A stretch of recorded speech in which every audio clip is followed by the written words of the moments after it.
Hey there guys, gals, and non-binary pals, GM Potter here. Welcome to my channel where I review books and bookish things. I'll upload on Thursdays and alternating Tuesdays with some surprises sprinkled in here and there. And today we are going over Sojourner Truth, Ain't I a Woman, and Other Speeches. So, let's get into it.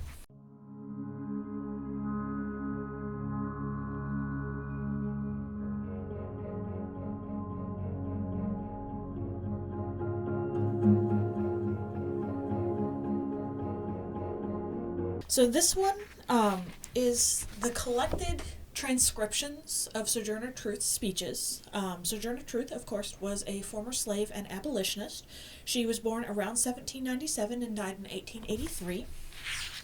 I want to take a note to talk about the intellectual integrity of this work.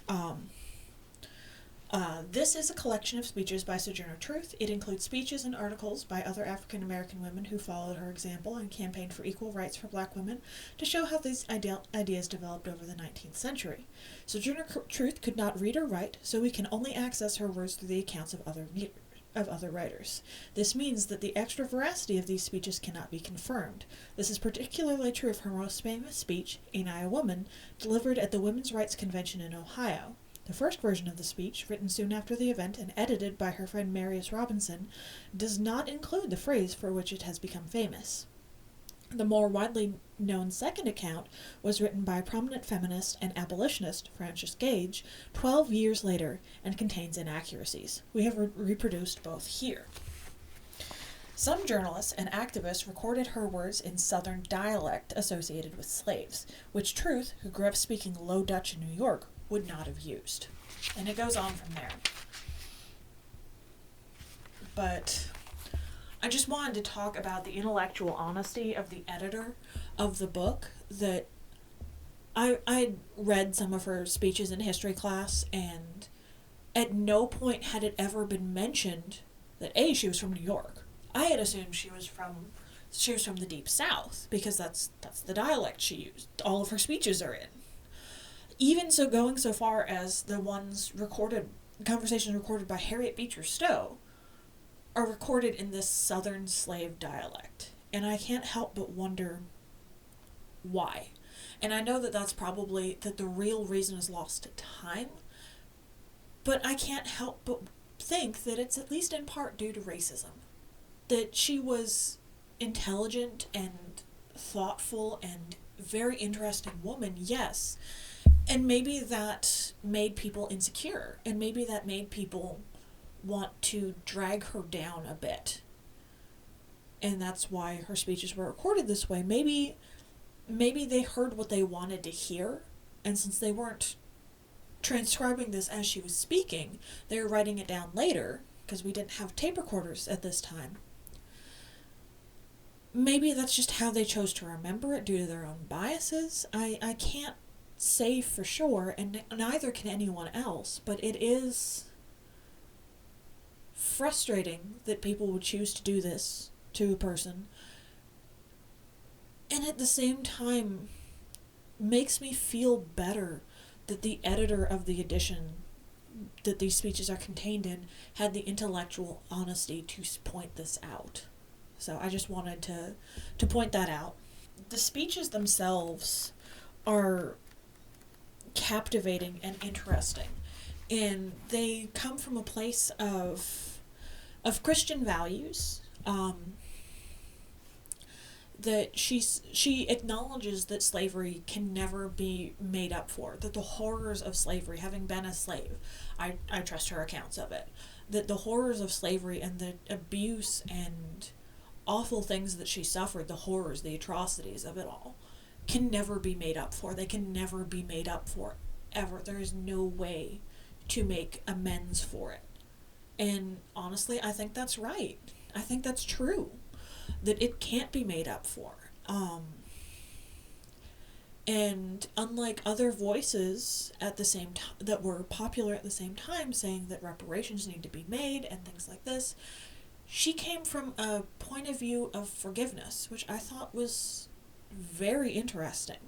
That she's taking the quote-unquote Christian approach to this and saying that we should forgive them anyway.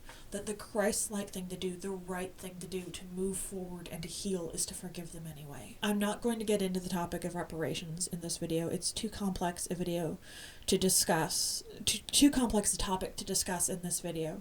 Even if I had 100,000 hours, I couldn't get all of the complexity into a single video.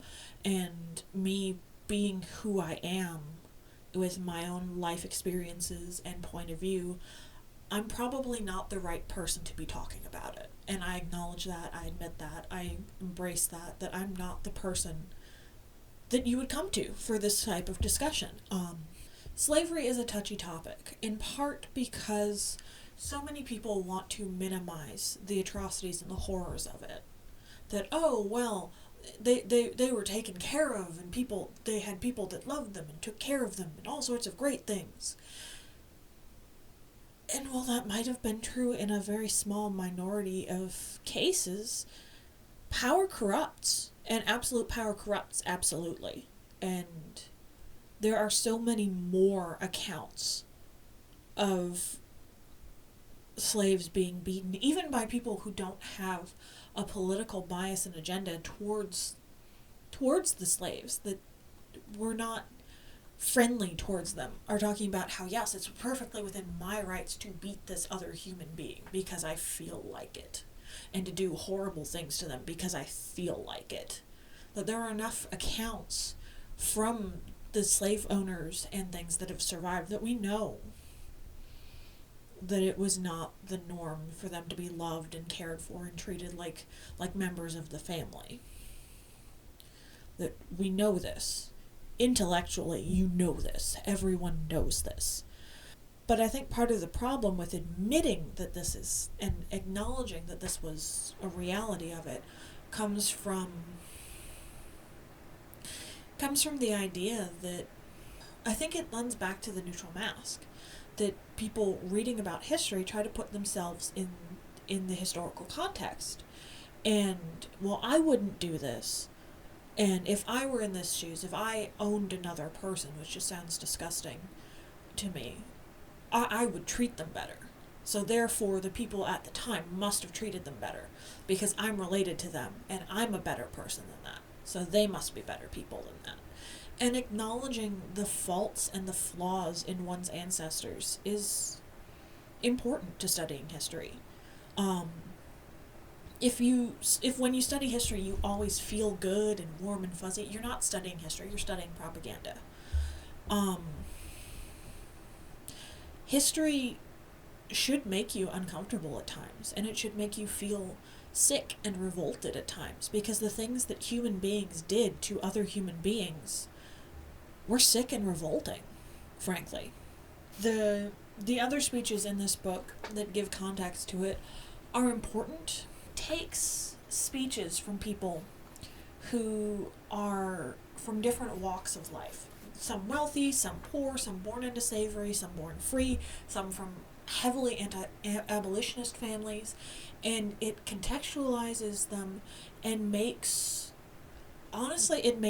Sojourner Truth's words ring that much clearer, I think. Because she was coming from a place of wanting peace. And if you remember your Bible, blessed are the peacemakers. Blessed be the peacemakers, for they shall know peace. And I think that's important, that she's trying to make the best of a truly horrific situation. Yeah, I guess this long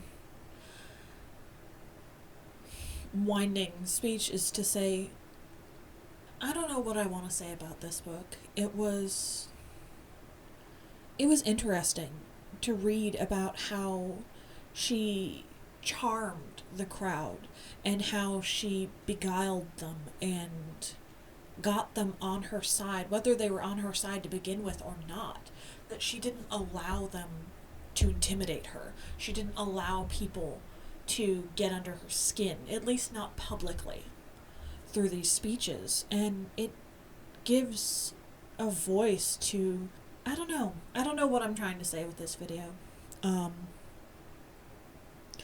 I guess, have you read any historical speeches that just moved you to the point where you had no words, just thoughts and dreams?